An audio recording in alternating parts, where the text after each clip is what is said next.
दोस्तों, चलिए अपनी कहानी को शुरू करते हैं। तो बहुत ही पुरानी कहानी है। एक ढोलकपुर नाम का गांव था और उस गांव में बहुत ही पुराना एक घर था जिसको लोग भूतिया और अपशगुनी कहा करते थे। तो उस घर को वहाँ कोई खरीदता भी ना था, न उसके आसपास कोई जाता था उस घर के आसपास। इसलिए उस घर को कोई खरीदना नहीं था। एक बार शहर से एक उमेश नाम का आदमी अपने बेटे दीपक के साथ उस गांव में आया और उस घर को देखा। घर उसको अच्छा लगा, पसंद आया, तो उसने उस घर को खरीद लिया और अपना सारा सामान शहर से लाके उस घर में सेट किया अपना, और उस घर में अपने बेटे के साथ रहने लगा। एक दो दिन तो सब कुछ ठीक ठाक चला। बाद में उसके साथ कुछ अजीबोगरीब घटनाएं होने लगी। तो इससे उमेश ने जब अपने पास आसपास घटनाओं का एहसास किया तो थोड़ा सतर्क होने लगा। पहले तो वो इसे नज़रअंदाज भी किया, लेकिन फिर सतर्क हो गया।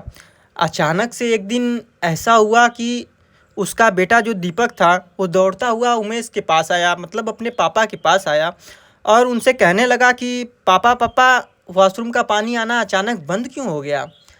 और फिर उसके बाद उसको लगा कि उमेश मतलब उसके पापा के पीछे कोई औरत खड़ी है सफ़ेद साड़ी पहने हुए। तो उसने बोला कि पापा, आपके पीछे ये औरत कौन खड़ी है सफ़ेद साड़ी में। इतना कहकर ही उसका बेटा दीपक ज़ोर से चिल्लाने लगा और रोने लगा।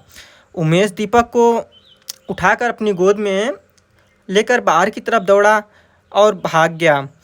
तो भाई वो बच्चा डर गया था।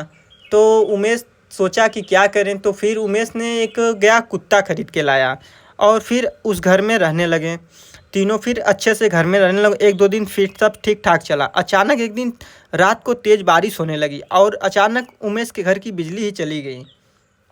उमेश जब घर से बाहर देखा तो सबके घर में तो बिजली थी, उसी की घर की बिजली चली गई थी।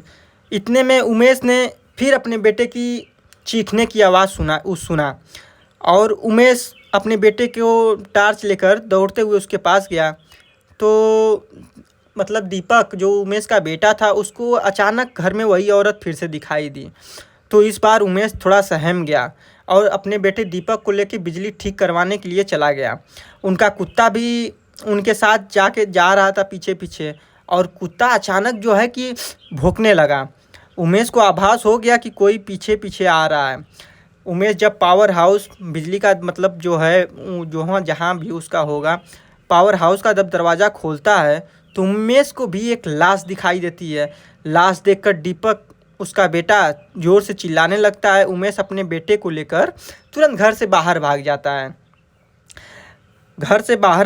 है। उमेश का पैर दरवाजे के पास बनी एक लकड़ी की बनी सीढ़ियों में फंस जाता है और बहुत